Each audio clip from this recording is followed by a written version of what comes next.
పెద్దలు నిరంజన్ రెడ్డి గారికి, మాజీ శాసనసభ్యులు జయపాల్ యాదవ్ అన్న గారికి, ఆల వెంకటేశ్వర రెడ్డి గారికి, ఈరోజు ఇక్కడ పాత్రికేయ సోదరులందరూ కూడా నమస్కారం.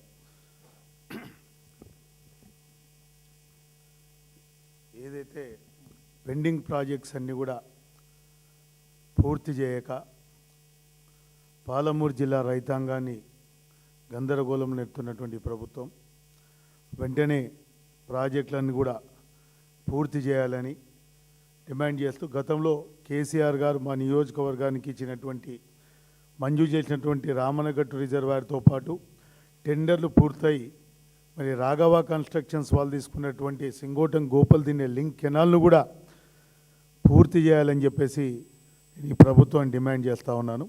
మరి దాంతోపాటు ముఖ్యంగా మా నియోజకవర్గంతో పాటు యావత్తు మహబూబ్ నగర్ జిల్లాలో ఇసుక రవాణా యథేచ్ఛగా ఇష్టారాజ్యంగా జరుగుతూ ఉంది. దానికి అడ్డు అదుపు లేదు. అధికార పార్టీ నాయకులు వాళ్ళ ఇష్టాన్ని రాజ్యంగా ఇసుక దోపిడీ చేస్తూ ఉన్నారు. మా నియోజకవర్గంలో పెంట్లవెల్లి మండలం కొండూరు గ్రామ సమీపంలో ఉన్నటువంటి నిర్మల్ వాగులో మరి మీరు గతంలో కూడా ఈనాడు పత్రికలో వచ్చిన జిల్లాలో తవ్వేస్తా తరలిస్తా అని ఇది వచ్చినాక గ్రామస్తులందరం కూడా కలిసిపోయి జిల్లా కలెక్టర్ గారిని కలిసినాం.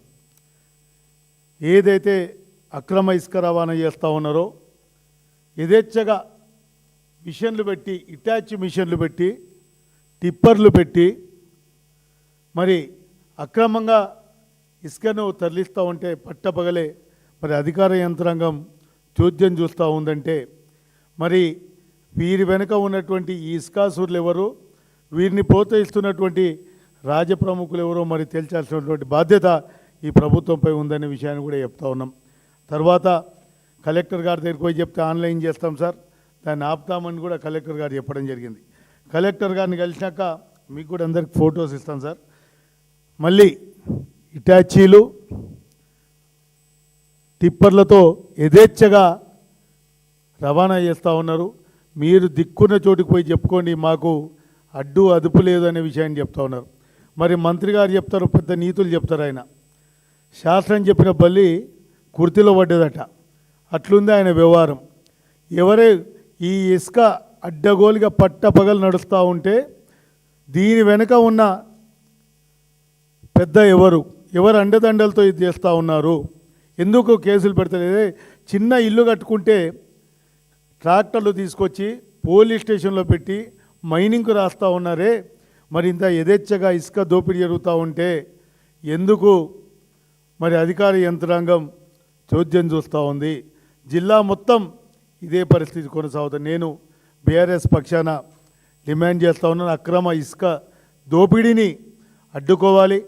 అక్కడ వెంటనే స్పెషల్ టీం పెట్టి ఎంత దోపిడీ చేసినారు, ఏం చేసినారు అనే లెక్క కూడా తేల్చాల్సినటువంటి బాధ్యత ఈ ప్రభుత్వంపై ఉంది. వాళ్ళపై కూడా చట్టపరంగా చర్యలు తీసుకోవాలని చెప్పి నేను ప్రభుత్వం డిమాండ్ చేస్తాం. ముఖ్యమంత్రి గారిని డిమాండ్ చేస్తూ ఉన్నాం. మొత్తం ఆన్లైన్ చేస్తామన్నారు.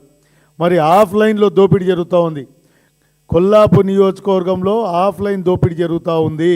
ఈ ఆఫ్లైన్ దోపిడీకి వెనుక ఉండి నడిపిస్తున్న వాళ్ళు ఎవరు తేల్చాల్సినటువంటి బాధ్యత ఈ ప్రభుత్వంపై ఉందనే విషయాన్ని చెప్తా ఉన్నాం. ఖచ్చితంగా చర్యలు తీసుకోవాల్సిందిగా బీఆర్ఎస్ పార్టీ పక్షాన్ని డిమాండ్ చేస్తాం. Thank you.